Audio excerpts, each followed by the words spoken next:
Black screen. The low roar of hundreds of aircraft engines fills the darkness. Wind howls across flight decks. Salt spray lashes steel. Boots clatter on wet metal as thousands of young men load into landing craft that pitch violently in heavy swells. Radio static crackles. A calm voice counts down. H-hour -30. Below, the black Pacific churns. Searchlights sweep the horizon. Then, suddenly, the night erupts. Japanese coastal batteries open fire. Tracers arc across the sky. Shells scream overhead and explode in towering columns of white water. Men grip rifles tighter. Some vomit over the sides. Others stare silently at the approaching shore, already lit by fires.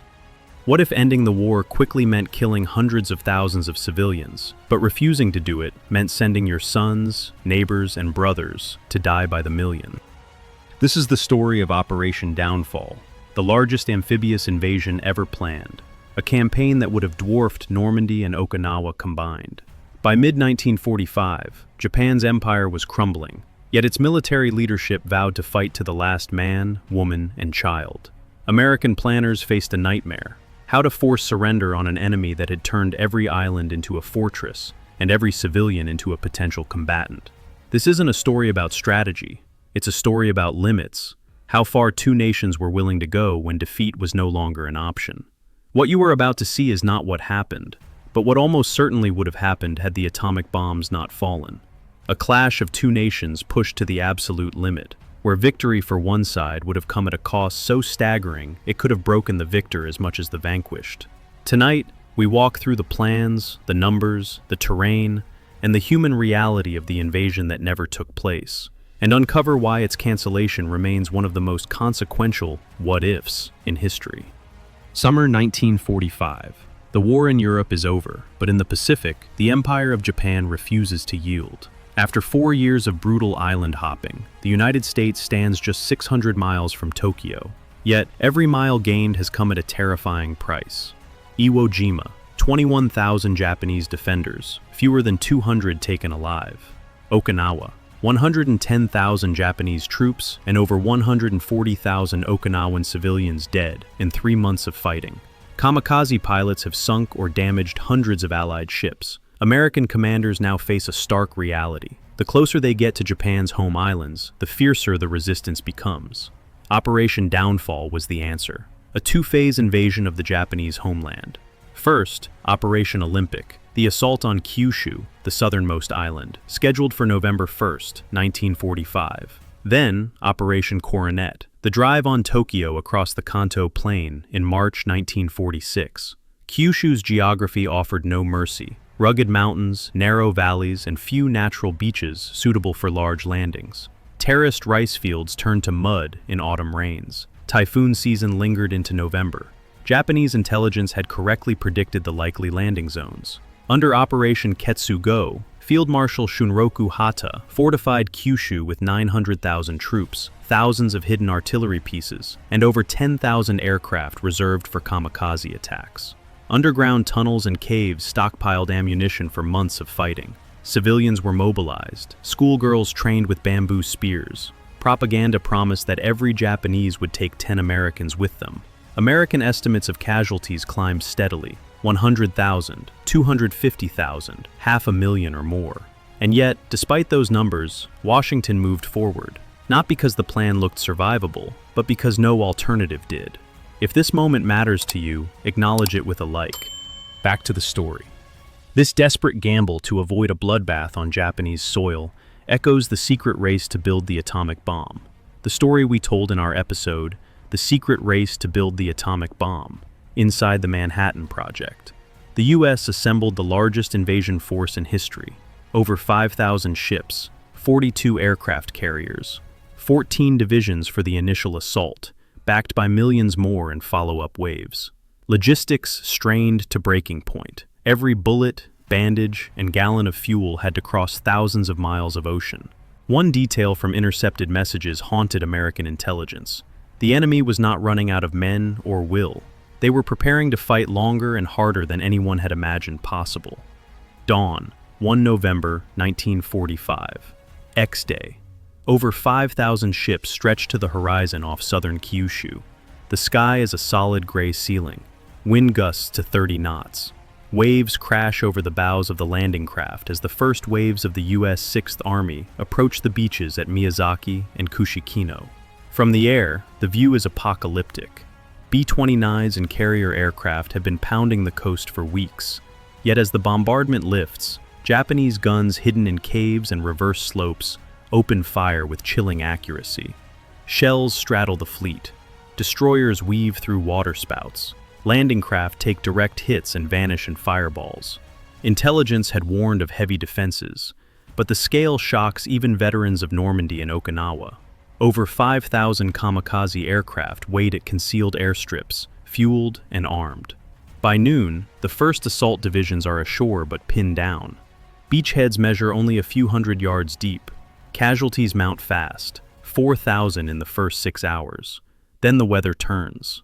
A late-season typhoon barrels in from the south. Winds rise to 60 knots. Landing craft broach and sink. Supply ships drag anchors. For the men offshore, there was no longer any sense of progress, only survival measured in hours. When the skies clear on 4 November, the Japanese launch their counterstroke. Swarm after swarm of kamikaze aircraft streak low over the water. Over 800 planes hit the fleet in the first day. Escort carriers Gambier Bay and St. Lo are sunk within minutes. Pilots aim for troop transports still unloading. By nightfall, 31 ships are lost or crippled. On land, Japanese armored columns emerge under cover of darkness and slam into American beachheads. Human wave attacks follow. U.S. Marines and Army troops hold narrow perimeters, burning through ammunition at unsustainable rates. American commanders feed in reserves faster than planned. By 10 November, the beachheads have linked up, but the front line is only 10 miles deep. Japanese defenders retreat into the mountains, drawing the invaders inland where terrain favors defense. Intelligence intercepts reveal the full picture. Enemy strength on Kyushu is over 900,000, almost triple pre-invasion estimates. And then, everything changed. Japanese suicide units armed with satchel charges throw themselves under tanks. Civilian militias engage rear areas with guerrilla attacks. Supply lines stretch and snap. Dysentery and malaria spread through the ranks. Reports filter back to fleet headquarters. One marine company loses 70% of its strength in a single night attack. Medics run out of morphine. Wounded men lie in rows on the sand, exposed to rain and artillery. Japanese prisoners are almost non-existent. American soldiers write final letters home. Censorship relaxes. The scale of losses can no longer be hidden. On the Japanese side, orders are uncompromising. No retreat, no surrender. Civilians are told to die rather than be captured. Entire villages evacuate into cave systems, taking rice and weapons with them. By late November, U.S. forces control roughly 1/5 of Kyushu. The cost? Over 120,000 American casualties in 4 weeks, more than the entire European campaign from D-Day to VE Day. At that pace, the United States was bleeding faster than it could replace its own army. Japanese military dead exceed 300,000. Civilian deaths are uncountable. If this loss deserves to be remembered, mark it with a like. In Washington and Pearl Harbor, planners recalculate. The original estimate of 500,000 total American casualties for the entire downfall campaign now looks optimistic for Olympic alone. Coronet would face even larger forces, potentially 2 million defenders around the Kanto Plain. Both sides now understand the same grim truth. This is not a campaign that will end quickly. It is a war of attrition on a scale unseen in history, fought across mountains and cities, with no rear areas, no mercy, and no certainty of victory. The momentum has not shifted decisively to either side. It has simply revealed the abyss both nations were prepared to leap into. By the winter of 1946, there were no victory parades, only casualty telegrams, ration cards, and a war that refused to end. Operation Olympic grinds on into December 1945 and beyond. The beachheads slowly expand, but every mile costs thousands of lives. American forces capture the southern third of Kyushu by spring 1946, yet Japanese defenders withdraw deeper into the mountains, bleeding the invaders with ambushes and counterattacks. The strategic consequences are immediate and profound. The United States, now committed to a prolonged ground war on Japanese soil, diverts resources that would have been used elsewhere. The planned invasion of Manchuria by Soviet forces proceeds, but American attention remains fixed on the Pacific. The war drags into 1946, then 1947. If preserving how these decisions shape the world matters to you, consider subscribing. This is how the record stays intact.